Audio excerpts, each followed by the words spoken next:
काय करायचं, याला असं बाजूला थोडंसं बाजूला करून घेते. याच्यामध्येच तेल टाकते. असं थोडंसं तेल टाकते याच्यामध्ये. याला तेल जरा जास्तच लागतं, म्हणजे ते कोरडा पडतो ना, नाही तर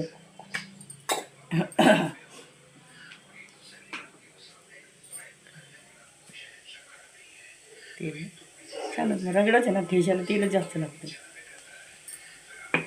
त्याच्यामध्ये आपण जिरे वगैरे काही वापरणार, कारण मिरचीमध्येच लसूण जिरे थोडंसं अद्रक असं ठेचून घेतलं, काही टाकलं ना त्याच्यामध्ये. आता आपण हे ठेचा तयार केला तो हिरवी मिरचीचा, तो टाकते मी.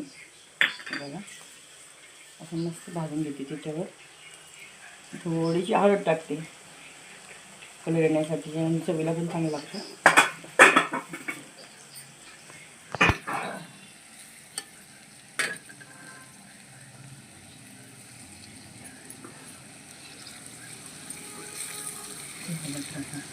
थोडासा हलव, थोडासा त्याचा कच्चेपणा जाऊ सर आपण त्याला हलवणार आहे. असा मस्तपैकी खूप छान आहे त्याच्यात हे यायचं बघा.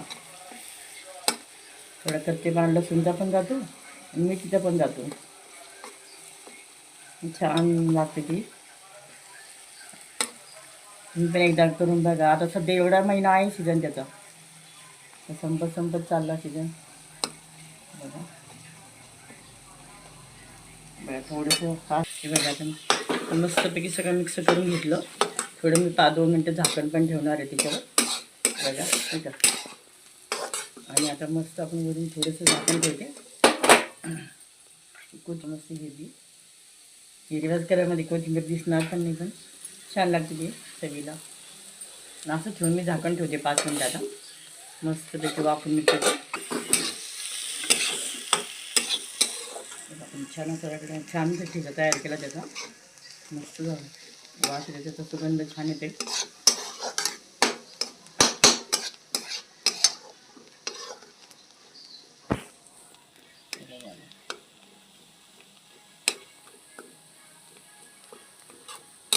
कोथिंबीर लसूण जिरे आपण जास्त वापरले तर हिरवी कशाला चवच छान लागते त्याची. आणि वाटाण्याला पण चवच असते छान. त्याचा कच्चेपणा जाऊ देते मी. वाफ काढली आता. हिरवा गार टाका.